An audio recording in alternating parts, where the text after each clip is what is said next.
عزيزي المشاهد، أنا من خلال برنامجنا عايزة أقول حاجات كتيرة بتلفت نظري، اللي بيطلعوا على التيك توك ولا على كواي ولا على الفيسبوك، اللي طالعة تتباهى بحاجة بيتها، اللي طالعة تتباهى بالمأكولات، اللي طالعة تتباهى إن هي ست شاطرة ولمبر وان. ليه؟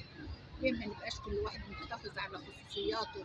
هو أنا فرحانة إن أنا أطلع ترند واصبح الصبح الاقي ابني عنده سخونيه ولا عيان ولا حاجه مخروبه في بيتي؟ انا مش عايزه الكلام ده، عايزانا كلنا نبقى في امن وامان زي ما مصر جميله، فيها كل حاجه حلوه، فيها كل يوم تطور، فيها كل يوم ازدهار.